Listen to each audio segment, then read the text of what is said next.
joining us. Look, I've got someone here sitting with me. We did open phones. Sorry we couldn't get to all the phone calls, but it's the holiday season. It's that time where we've got a lot of opportunity to get out with the family, drive around, and take in some spectacular lights. This is Chris Barnhill, your Executive Director, CEO of, I like this, Franktown Festival of Lights. Yes. Franktown. Okay, I'm guessing Franktown, Williamson County. That's slang for Franklin? It is indeed. The nonprofit started about 17 years ago, 18 years ago. And yeah, Franktown is inner city slang for Franklin. I love it. I love it. All right, so this is a fundraiser for an organization and what it is you do. Before we talk about just what people can go see, let's talk about the fundraiser and what your organization does. Sure. Well, Franktown is a faith-based ministry, a nonprofit that works with impoverished children in Franklin. All right. Now, people think of Williamson County as being the most affluent county in the state, and it is. But they don't realize that there's a pretty large population that is literally living in poverty. Okay. The average income of the family we serve is $12,563. It's well below the How do poverty you line. live on $12,000 a year? But our families do, and we work with those kids. Right. And where are they living on that money in Williamson County?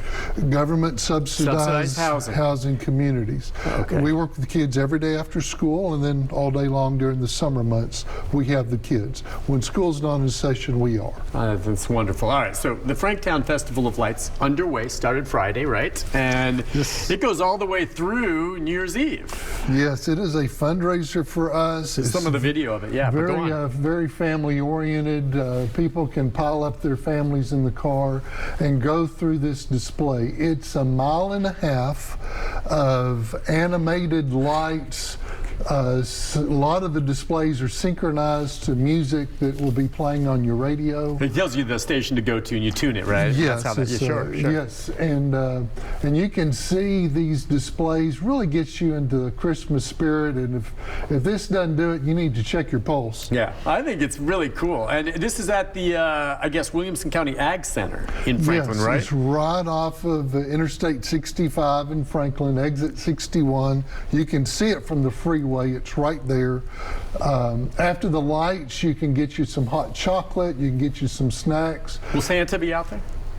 Pardon? Will Santa be out there? Santa will not, but we do have guest appearances from the Grinch and from Buddy the Elf is going to make appearances. Well, I guess Santa is busy on these nights anyway. So, he's occupied. But Buddy the Elf and then the Grinch will be there. Yes. So 200 light exhibits, right? Yes, it's a mile and a half. It takes you quite a long time to drive through it. The lights are, some of those displays are over 30 feet tall. Yeah. It's just a massive undertaking. Takes us a month to set it up. That's what I was going to ask you. So first of all, I mean, you have them all in storage, I guess, right, each year, and you probably add new exhibits every year. And well, that's what's neat about it. The company, we work with a company that has multiple displays all over the country. Because you came to the lights last year, you're going to see a completely different show this year. Okay. We interchange the displays. 2/3 of these displays are brand new. They've never been to Franklin before. Okay, so something that you'll see new. I've been to these over the years, different locations everywhere, and sometimes it's the same type of thing, which I don't mind. I mean, I still enjoy seeing this. We look for some of our favorites, but I love that it changes a bit. There'll still be some of the same there. A handful are the same, probably less than 1/3 are the same, but 2/3 are brand spanking new. So just because you've been before, you're going to see displays you have never seen before. What kind of, just so folks understand, and we're showing up their tickets, and can you pay at the gate when you get in there, or how does that work? Sure, you can pay cash, you can pay credit card at the gate, or you can go to the website, franklinlights.com, and pre-purchase your ticket. So when you show up at the gate, all you have to do is scan the QR code and you go right through. And it can be your carload full. It's $30. And you can load them up. You can have them hanging out the sunroof, out the back end. You can put them in your trunk. It's $30 a carload. And again, the monies that come from this. This is one of your bigger fundraisers, and it goes toward helping these needy children.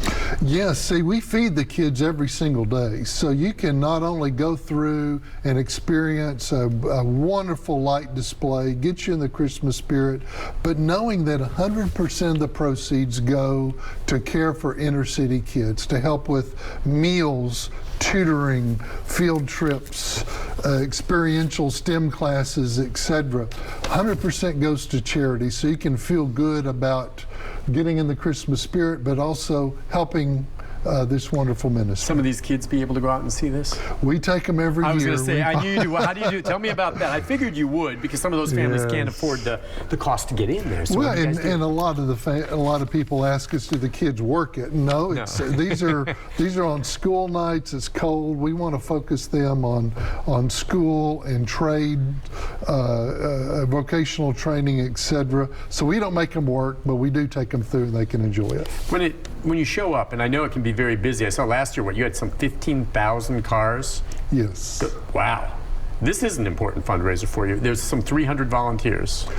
Yes, because every night, depending on if it's a busy night or slow night, every night we have volunteers. It's a great opportunity to come out with your family and serve. On slow nights, like probably during the week right now, we might only use 5 or 6 volunteers, but some of the busier nights, especially the week of Christmas, we could use 12 plus volunteers.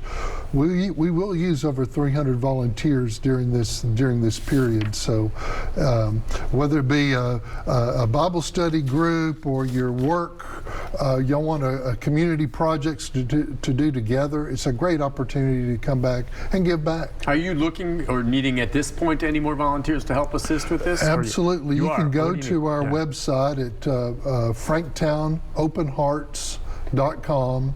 There's a tab that says volunteer, and you can click on that.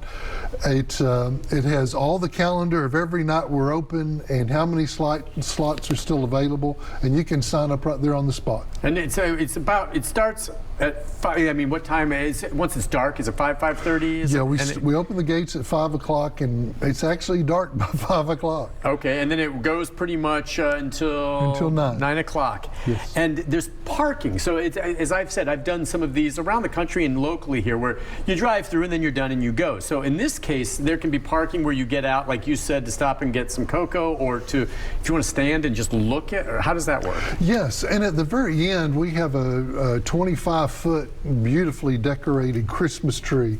A lot of people want to get out and take their picture in front of the tree, so we have a little area designated for that. And yes, you can go get refreshments, all the treats you can imagine, from hot chocolate and popcorn and cotton candy, but they also have some open fire pits, and you can get a long stick, a marshmallow, graham crackers, chocolate. Make your own s'mores right there on site. Get the kids really sugared up before they go home. It's wonderful. Actually, that sounds awesome. I like that idea. And I guess you're going pretty much weather-wise, rain or shine. Rain or shine, we're I know, I've been out there before when it rained on Christmas Eve once, and I'm like, okay, but it's still cool. And Thanksgiving night, Christmas Eve, Christmas night, we are open no matter what. I bet there's a line. Come with the it's lined up, backed up to the freeway. They're kind of creeping through. The cars just bumper to bumper, but you go slowly. You don't want to go fast anyway, but you just kind of move in a conveyor line all the way. You said it's 1.5 miles? A 1.5 mile long course. That's actually a long course, yeah. But even on the busiest nights, which we're not going to be there for weeks, but even on the busiest night, the wait is no more than 20-25 minutes. We get them through because they're quickly. A constant flow as it goes Constantly through. And you get them through. Yeah. Events like this, thanks to you and your volunteers, but I mean, I always like to mention the sponsors, right? I mean, I do, and it's the names. You're like, well, sponsors, but I mean, these things don't happen without some of the sponsors, right? Absolutely. Designer Conveyor Systems, right? Williamson Medical Center, First Bank, John and Becky Sharp, A. Marshall Hospitality, Nissan of Cool Springs, HCA Solomon Builders, Irvin Dial Brown Insurance, 906 Architects, Wire Masters, Kroger, Beauchamp Animal Hospital, Beasley's Yard, Kurt Corner and Sons, and Street Tuxedo. I named them all there because talk about just the importance. They should have their name put out there because they're giving to get this going. Well, they are, and they not only give to this particular event, but they give and support us throughout the year.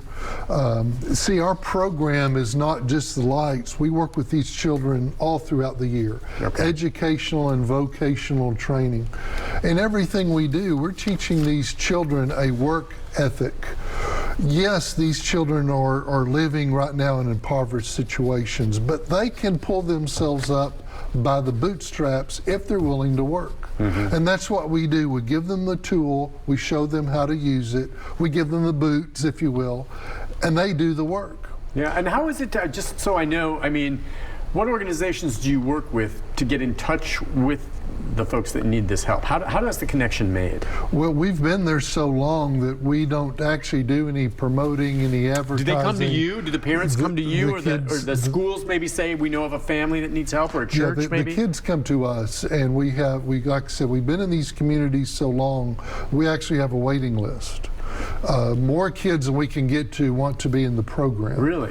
Because we not only offer, you know, the homework assistance and tutoring and computer classes, etc., but we give these kids opportunities to experience other things that otherwise they wouldn't get to experience. STEM classes, 3D printing, robotics. Where do they go? You set them up with local merchants to show them if they're, let's say, 3D printing. All right. You have the means, the money's raised, do this. How do you introduce one of them to that? They come to us, and wherever we're doing our programming that day, we have the programming at our borrowed facilities. Yeah. We use a lot of churches. We use the facilities at the Williams County Ag Center, the public library, numerous churches we do our programming out of. 3D printings, robotics, sewing, culinary arts, auto repair, welding, woodworking. I could go on. Outdoors programming such as camping and fishing. Exposure to culture and the arts. My children grew up in my home, so they got exposed to the opera, the symphony, the ballet, to TPAC plays. I want these kids that we minister to have those same opportunities. That's why we take them to Stomp and Beauty and the Beast and the symphony, so they can experience those same things that my kids got to do. And you said there's a waiting list as it is. How many kids right now probably actively involved in the program as we sit here? Well, I hate this number because we only worked with this year about 170 kids. That sounds like a lot. I mean, the need far exceeds that. Compared to the need, there's hundreds of kids that need this program. Yeah. But right now, we do not have a facility. We don't have a building that we own. We borrow facilities, churches mainly. Is that something that's on an agenda if the money's come and the donations made down the road to have a standalone facility? Sooner than that, because we were allowed, the county, Williamson County where we're located, believes in this work so much that the county commissioners unanimously voted to let us use a piece of their property, which is right adjacent to the public subsidized housing community. So we have a piece of property, and right now we're in the silent phase of raising money to do that. Hopefully by the first of the year we will launch a public campaign to raise money to build a building so that we can have our own dedicated facility and hopefully work with 2-3 times as many kids. Which is what it's all about. I think that's fantastic. Well, okay, go ahead. And the neat thing about this, the Christmas lights, this is our 5th year to do it. Right. All 5 years, 100% of the proceeds go not only to benefit this work, this agency, but 100% of those proceeds go to the building fund for this agency, so that when we pull the trigger, if you will, and build the building, that's what the Christmas lights money goes to, and is to get us a home. If you're talking, $30, for a carload, as we see, we put this up again, and hopefully you get far more, 15, 20,000 people, that's some good money that comes in. And then to know that that's going toward that, I think is fantastic. Again, it's underway. Started Friday, and it's going to be every day between now and December 31st. Every single day. Basically from 5 to 9 o'clock, you can head out that way when the family comes in. We like doing this. We'll head out. My wife's always about, let's go look at lights. We'll sometimes drive around, neighborhoods, Chris, and then we'll see something, then we'll go to something like this, where it's all together in one. And I like where you tune in and the music's playing, and it kind of synchronizes with the lights, which is very, very cool.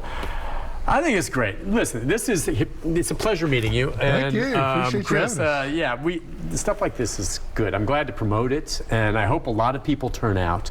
Find an organization if you can. Get out to the one in Williamson County, Franktown, Festival of Lights. But a lot of communities do this. There's a lot of them that are charitable, and you can investigate whether it is or isn't. go take advantage of it and support this cause. Merry Christmas, happy holidays to you. Thank you, appreciate it. All right, Thank best you. of luck with all that. I'm going to take a break. I'll be back with the programming note right after this.